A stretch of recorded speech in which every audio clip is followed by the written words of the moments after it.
अपने अंदर से अहंकार को निकाल कर स्वयं को हल्का करें, क्योंकि ऊंचा वही होता है जो हल्का होता है।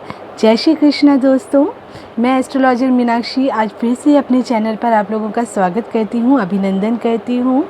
और आपको आज फिर से नवरात्रि के कुछ उपाय बताने के लिए आ गई हूँ। नवरात्रि 13 अप्रैल से है, 2021 मंगलवार का दिन है और शुरू हो रहे हैं नवरात्रि। अब इंतज़ार का समय भी ख़त्म हो गया है और नवरात्रि बहुत ही पास आ गए हैं हमारे।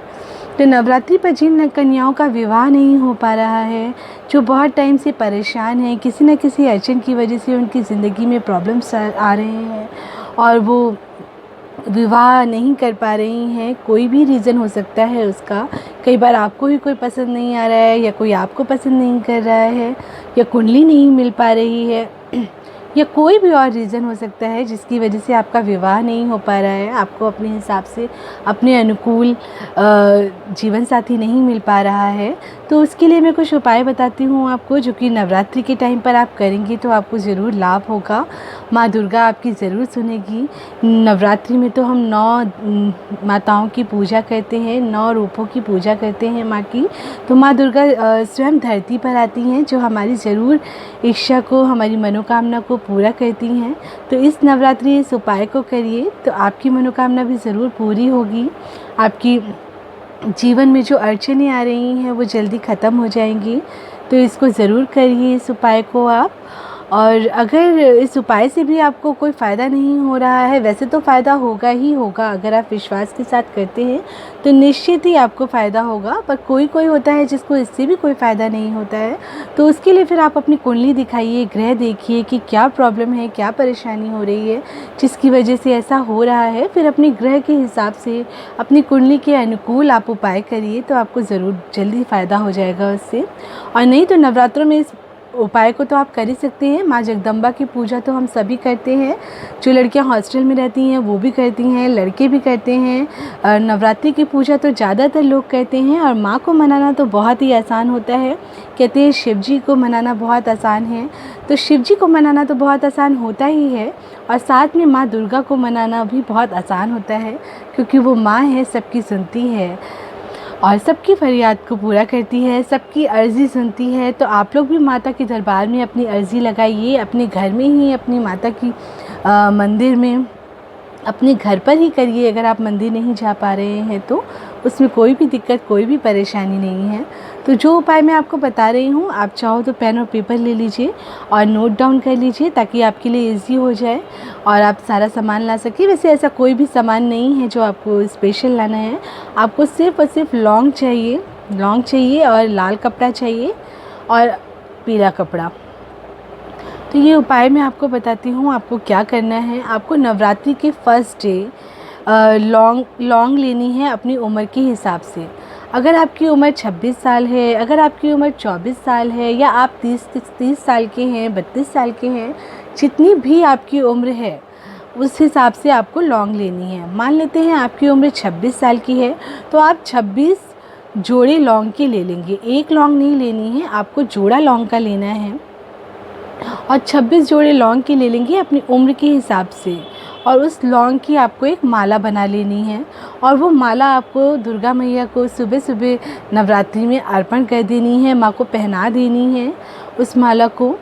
और अगर आप माला नहीं बना सकते हैं, इन केस आपको माला बनाने में कोई प्रॉब्लम है, आप नहीं बना पा रहे हैं, तो आप एक लाल कपड़ा ले लीजिए। आपको एक लाल कपड़ा लेना है और उस लाल कपड़े में आपको वो लौंग रख देनी है। जो भी आपकी उम्र के हिसाब से आपने लौंग ली है, लौंग का जोड़ा लिया है, तो उस लौंग को आप उस लाल कपड़े में रख दीजिए और उसकी एक पोटली बना लीजिए। और उसकी पोटली बना करके आप वो माता के चरणों में अर्पित कर दीजिए और वहाँ पर अपनी अर्ज़ी लगा दीजिए। और साथ में एक पेपर पर अपनी जो भी इच्छा है उसको लिख करके माता के चरणों में रख दीजिए और अपने मन में भी अपनी प्रार्थना कर लीजिए, जो भी आप चाहते हैं। उसको करने के बाद आप उसको नवरात्रि के 9 दिनों तक की आपको रखना है। ये उपाय कन्याओं के लिए है, जो कि लड़कियां हैं वो ऐसा कर सकती हैं। बट अगर लड़के भी अपनी शादी के लिए उपाय करना चाहते हैं तो उनको भी सेम ही उपाय करना है। अपनी उम्र के हिसाब से लौंग लेनी है, लौंग का जोड़ा ले लीजिए अपनी उम्र के हिसाब से और उसकी माला बना करके माँ को अर्पण करनी है। अगर आप भी माला नहीं बना सकते हैं किसी भी कारणवश, तो आपको पीला कपड़ा लेना है। आप एक पीला कपड़ा ले लीजिए और उस पीले कपड़े में लौंग को डाल दीजिए और उसकी पोटली बना करके माँ को अर्पण कर दीजिए। बस बहुत ही आसान उपाय है, इतना ही करना है आपको, 1 डे ही करना है इस उपाय को। और रोज़ डेली आपको माता की आरती करनी है, उनकी दुर्गा चालीसा का पाठ करना है, बस इतना ही करना है। ये तो आप कहीं पर भी कर सकते हैं, चाहे आप फ़ॉरेन में रहते हो तब भी कर सकते हैं, आप हॉस्टल में रहते हैं तो भी कर सकते हैं, आप घर पर हैं तो भी कर सकते हैं।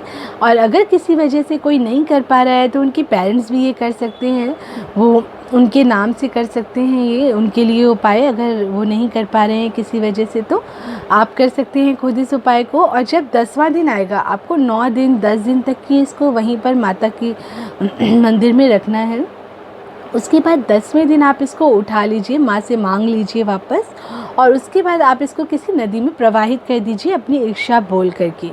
लेकिन अगर आपके घर के पास नदी नहीं है या आप कहीं बाहर रहते हैं, ऐसा नहीं कर सकते हैं, तो आप अपने घर में ही गमले में मिट्टी को खोद के अच्छे से, उसके बाद उसमें ये माला या पोटली जो भी आपने बनाई है उसको उसके अंदर डाल दीजिए और माँ से प्रार्थना करिए कि हे माँ, मेरा कल्याण करो, मेरी हर इच्छा, जो भी आपकी इच्छा है, जो भी मनोकामना है, शादी के लिए, विवाह के लिए जो भी अड़चनें आ रही हैं उसको माँ दूर करे। ऐसी प्रार्थना करके आप उसको वहाँ पर दबा दीजिए। बस आपको इतना ही करना है और निश्चित ही आपकी इच्छा ज़रूर पूरी हो जाएगी और बहुत जल्दी ही आपका विवाह हो जाएगा। आप शादी के बंधन में बंध जाएंगे, चाहे वो लड़का हो या लड़की। आपको आपके अनुकूल जीवन साथी मिल जाएगा जो इतने दिनों से नहीं मिल रहा था। आपके रास्ते खुल जाएंगे, बाधाएं दूर होंगी, आपको समझ में आएगा कि एग्जैक्टली कहाँ आपको जाना है। कहाँ हो सकता है कि अपने आप ही रिश्ता आ जाए। तो इस उपाय को करिए, इससे ज़रूर आपको फ़ायदा होगा। नवरात्रि में इस उपाय को करने से बहुत जल्दी इसका लाभ मिलता है। पर जो भी उपाय आप करेंगे उस पर आपको विश्वास होना चाहिए। विश्वास होगा तो ही ये काम होगा, अगर विश्वास नहीं होगा तो कुछ भी नहीं होगा। तो प्लीज़ सबसे पहले विश्वास करिए। जो भी आप पूजा करते हैं वो विश्वास से ही होती है। कहते हैं मानो तो भगवान है और ना मानो तो पत्थर है। तो ये सब आपके विश्वास पर ही डिपेंड करता है। अगर आप विश्वास से करेंगे तो ज़रूर होगा। और रोज़ माँ दुर्गा की आराधना करिए, उनसे प्रार्थना करिए, उनकी पूजा करिए और दुर्गा चालीसा पढ़िए। ऐसा करिए, इससे ऐसा करने से आपकी इच्छा जल्दी ही पूरी हो जाएगी। और नवरात्रों में इसको ज़रूर करिए। माँ 9 दिन धरती पर ही रहती है, वो आपकी इच्छा को ज़रूर पूरा करेगी। वो माँ है, सबकी सुनती है, आपकी भी सुनेगी। तो नेक्स्ट वीडियो में फिर से मिलूँगी आपको। पर आपको अगर मेरा चैनल पसंद आए तो इसको लाइक, शेयर और सब्सक्राइब ज़रूर करिए। और अगर आप मुझसे कनेक्ट होना चाहते हैं, मुझसे कोई पूछना चाहते हैं तो मेरे नंबर पे कॉल कर सकते हैं आप 8787272179। आप मुझे व्हाट्सएप करिए, आपको व्हाट्सएप पे रिप्लाई मिलेगा। आप कमेंट बॉक्स में भी लिख सकते हैं, उस पर भी आपको रिप्लाई मिलेगा। कोई भी परेशानी हो तो उसके समाधान के लिए आप मुझसे कांटेक्ट कर सकते हैं। और प्लीज़ इसको ज़रूर शेयर करिए ताकि जो भी ज़रूरतमंद है, जिसको इसकी ज़रूरत हो, उस तक ये उपाय पहुंच सके। हो सकता है कि आपके किसी काम का ना हो सकता है कि आपके बच्चों की शादी हो चुकी हो, वो सेटल्ड हो, आपको इसकी ज़रूरत नहीं हो, लेकिन हो सकता है कि आपके सर्किल में किसी को इसकी ज़रूरत हो। तो प्लीज़ इसको शेयर ज़रूर करिए। ये भी एक पुण्य का काम है। अगर आप कुछ और पुण्य नहीं कर सकते हैं तो कम से कम इतना तो कर ही सकते हैं कि इसको शेयर करिए। इसमें आपका कुछ भी नहीं जा रहा है, लेकिन हो सकता है कि जिसको इसकी ज़रूरत हो उसको इसका लाभ मिले, तो ये भी आपके ही पुण्य खाते में जाएगा। तो प्लीज़ इसको लाइक, शेयर, सब्सक्राइब करिए। नेक्स्ट वीडियो में फिर से मिलती हूँ। जय श्री कृष्णा दोस्तों, जय माता दी।